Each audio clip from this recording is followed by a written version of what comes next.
Hi friends, నమస్తే. ఎద్దనపూడి సులోచనారాణి గారి మౌన తరంగాలు నెక్స్ట్ పార్ట్ చూద్దాం. 2 రోజుల తర్వాత అప్పుడే తెల్లారింది. పిట్టలు చెట్ల మీద కోకోలాడుతున్నాయి.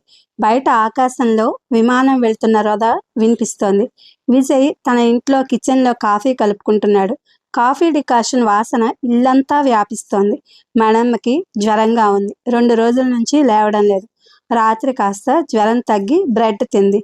అతను కాఫీ కప్పు తీసుకుని డైనింగ్ హాల్లో ఓ ప్రక్కకు ఉన్న కంప్యూటర్ దగ్గరకు వచ్చి ఆన్ చేశాడు. సుమన లేచింది. ముఖం కడుక్కుని స్కిప్పింగ్ చేయడానికి లాన్లోకి వెళ్ళబోతోంది. చిన్ని, కాఫీ రెడీ పిలిచాడు. స్కిప్పింగ్ రోప్ అక్కడ పడేసి వచ్చింది. గుడ్ మార్నింగ్ చిన్ని. కాఫీ గుమ్మకములు మడమ్మ చేస్తే ఇంత మంచి వాసన రానే రాదు అంటూ అతడి చేతిలో కప్పు అందుకుని తాగసాగింది. నీది టేబుల్ మీద పెట్టాను, తెచ్చుకోరా. నువ్వే తెచ్చుకోరా. చిన్ని అన్న తీరుని అతడు నవ్వుతూ తిరిగి చూశాడు.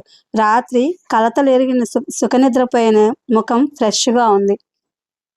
టేబుల్ మీద కూర్చుని వేళ్ళు ఆడిస్తోంది. విజయ్ వెళ్ళి కాఫీ కప్పు తెచ్చుకున్నాడు. డాడీ, అమ్మ ఇంతకంటే కాఫీ బాగా చేసేదా?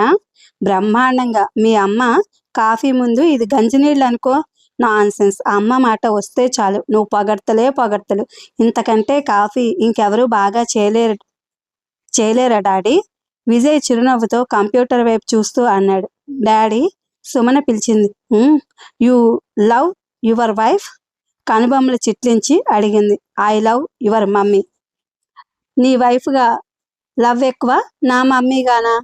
నా వైఫ్గా 100%, మీ మమ్మీగా 200%. ఏమిటి ఆవిడలో అంత విశేషం? నిలదీస్తున్నట్టు అడిగింది. అతను ఒక్క క్షణం ఆగి అన్నాడు.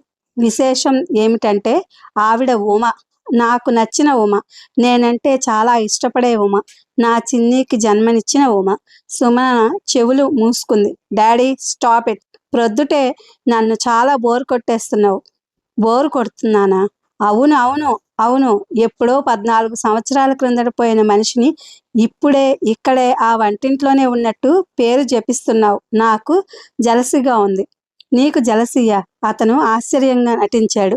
అవును, నువ్వు నన్ను తప్ప ఇంకెవ్వరిని ఇష్టపడకూడదు. మమ్మీని ఇష్టపడితే నేనే ఇష్టపడాలి. నిన్ను మమ్మీని నాతో షేర్ చేసుకోవడం నాకు అస్సలు ఇష్టం లేదు.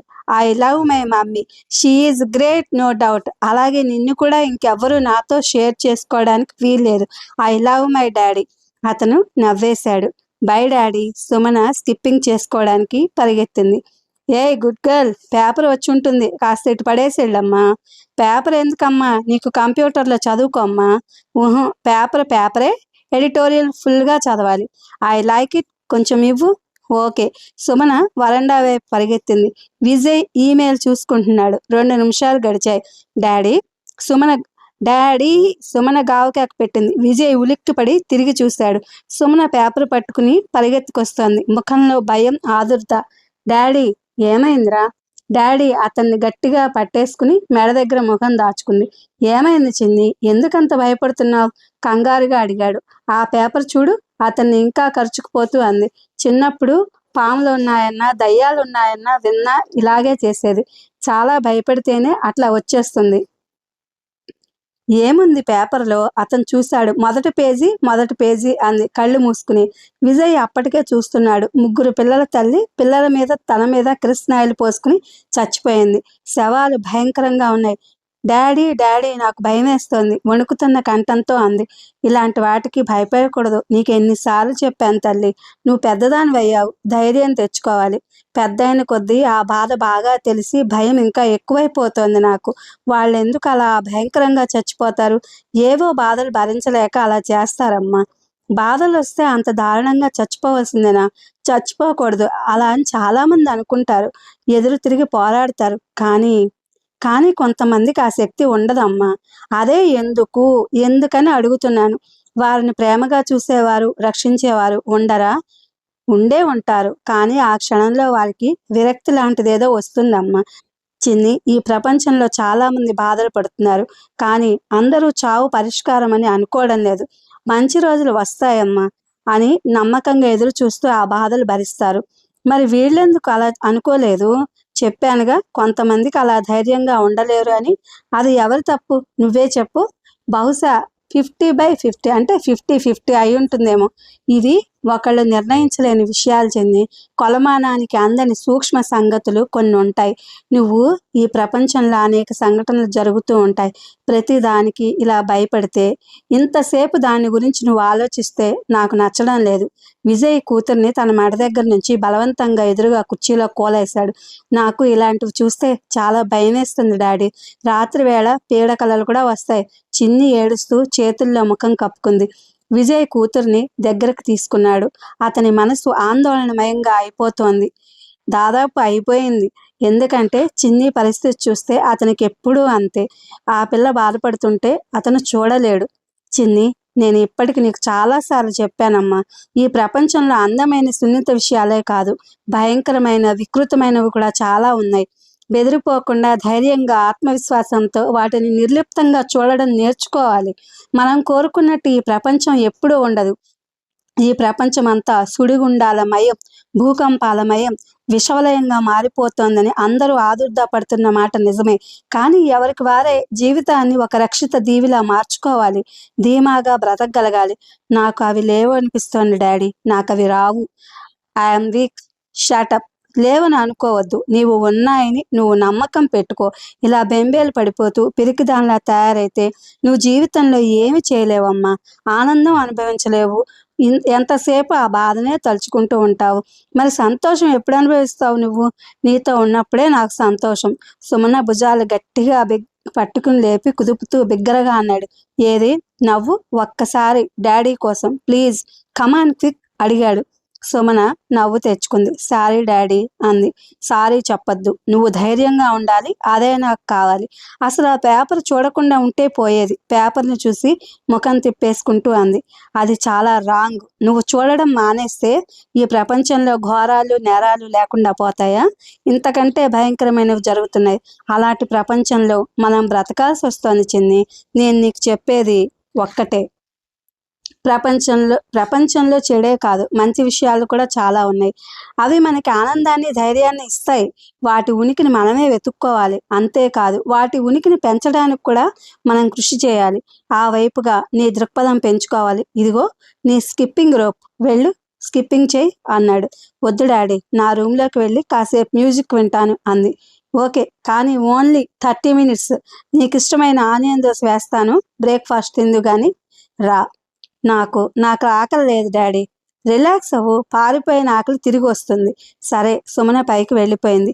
విజయ్ కూతుర్నే చూస్తున్నాడు. క్షణం క్రితం వచ్చేటప్పుడు స్కిప్పింగ్ రోప్తో ఊపుతూ లేడి పిల్లల చెంగున మెట్లు దిగుతున్నట్టు వచ్చిన సుమన ఇప్పుడు భారంగా తల ఓ పక్కకు వాల్చి రైలింగ్ మీద చేయి వేసి మెట్లెక్కి వెళుతోంది. విజయ్ నిట్టూర్చాడు. ఈ పిల్లని నేను మరీ సున్నితంగా పెంచుతున్నానా? నేను తప్పు చేస్తున్నానా? అతను ఆలోచనల్లో పడ్డాడు. అతని ఆలోచనలు వదిలి కంప్యూటర్ వైపు తల తిప్పాడు. అక్కడ శేషగిరి పంపిన ఈమెయిల్లో మా వాడు చదువుతున్న స్కూల్లో పిల్లలంతా బస్సులో ఎక్స్కర్షన్కి వెళ్ళారు. మా వాడికి జ్వరంగా ఉండడం వల్ల నేను పంపలేదు విజయ్. ఆ బస్సులో దుండగులు బాంబు పెట్టారు. బయలుదేరిన 10 నిమిషాలకే పేలిపోయింది. 80 మంది స్కూలు పిల్లలు తునాతునకలయ్యారు. ఈ వార్త తెలిసిన మాకు పిచ్చెక్కిపోయిందంటే నమ్ము. మేమిద్దరం మా వాడిని కౌగిలించుకుని వదలడం లేదు. వాడి స్నేహితుల కోసం ఒకటే ఏడుపు. మా ఫ్రెండ్స్ అందరూ వాళ్ళ పిల్లల గురించి ఏడుస్తుంటే మాకు ఓదార్చడానికి కూడా మాటలు రావడం లేదు. వాళ్ళ దుఃఖం చూడలేకపోతున్నాం విజయ్ టక్కున పీసీ ఆఫ్ చేశాడు. అతని మనసు క్షణం సేపు నిస్తేజంగా మారింది. లేచినప్పటి నుంచి ఇలాంటి వార్తలు వింటూ చూస్తూ బ్రతికే మనుషులు మామూలుగా ఎలా గడుపుతారో, తల్లిదండ్రులు పిల్లల్ని ఎలా పరచగలుగుతారో, వాళ్ళు నిశ్చింతగా ఉండగలగడం ఎలా సాధ్యమవుతుంది? తన కొలీగ్ వేణు ఎప్పుడు అంటాడు, ఈ రోజుల్లో పిల్లలున్నంత శాపం ఇంకోటి లేదేమో. వేణు పిల్లల విషయంలో ఎంత నెగిటివ్ ఆలోచనకు వచ్చేశాడు. అతను లేచి మెట్ల దగ్గరికి వెళ్ళాడు. చిన్ని కేక పెట్టాడు. పైన గదిలో నుంచి మ్యూజిక్ వినిపించడం లేదు. తన కేక ప్రతిధ్వనించగానే గదిలో టక్కున మ్యూజిక్ మొదలైంది. అంటే వెళ్ళి అలా కూర్చుని పోయిందన్నమాట. విజయ్ పైకి కూతురు గదిలోకి వెళ్ళడానికి మెట్టు మీద పాదం మోపి అంతలోనే విరమించుకున్నట్టు వెనక్కి తీసుకున్నాడు.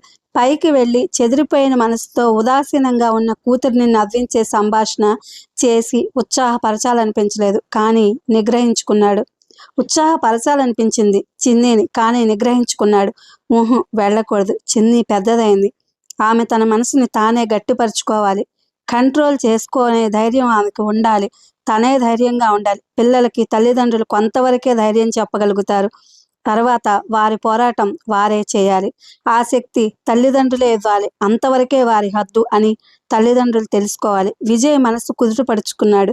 ఇంతలో ఫోన్ మోగింది. విజయ్ వెళ్ళి తీశాడు. శంకర్రావు గారు చేశారు.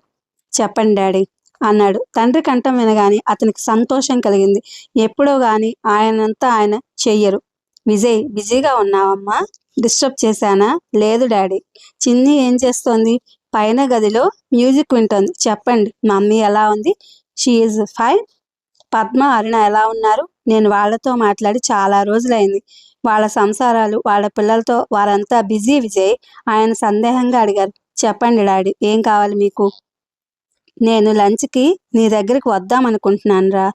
రండి డాడీ, వాట్ ఏ సర్ప్రైజ్. నేను కూడా సర్ప్రైజ్ మీకు ఇస్తున్నా. మేడమ్మకి జ్వరంగా ఉంది. నేనే వంట చేస్తాను.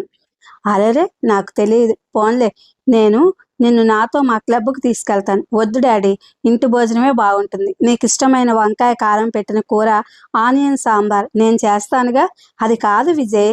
రండి డాడీ, చిన్ని కూడా ఉంటుంది. మీ దగ్గరికి వెళదామని నిన్ననే అడిగింది. మమ్మీని కూడా తీసుకురండి. క్యాప్సికమ్ ఉన్నాయి, వాటితో ఆవిడకి బజ్జీలు వేస్తాను అని చెప్పండి. లేదు విజయ్, ఆవిడ రాదు. నేను ఒక్కడనే వస్తున్నాను. నేను వస్తున్నట్టు ఆవిడకి చెప్పలేదు. అదేమిటి? నేను నీతో పర్సనల్గా ఒక విషయం మాట్లాడాలి నాన్న. ఏమిటి డాడీ, చెప్పండి విజయ్ అన్నాడు. ఇలా ఫోన్లో మాట్లాడేది కాదురా, వేరే పర్సనల్, స్వయంగా మాట్లాడాలి. లంచ్కి వస్తున్నాను. ఆయన ఫోన్ పెట్టేశారు. విజయ్ ఫోన్ పెట్టేసి ఒక్క నిమిషం అలాగే ఉండిపోయాడు. ఏమిటి అంత ముఖ్యమైంది? విజయ్ మనసులో సంకోచం మెదిలింది. ఆయన తప్పకుండా ఆవిడ మీద ఏదో చెప్తారు. తన ఆవిడతో చెప్పకపోయినా ఎప్పుడో కోపంలో పోట్లాట వచ్చినప్పుడు నేను విజయ్కి చెప్పాను అనేస్తారు. దాంతో ఆవిడ ఆయనతో కంటే ఫోన్ చేసో ఆఫీస్కి వచ్చో విజయ్, నువ్వు నన్ను మోసం చేస్తావా అంటూ తన మీద యుద్ధం ప్రకటిస్తుంది. తప్పదు మరి అనుకున్నాడు. ఇది ఫ్రెండ్స్, ఎద్దనపూడి సులోచనారాయణ గారి మౌన తరంగాలు. Thank you for watching.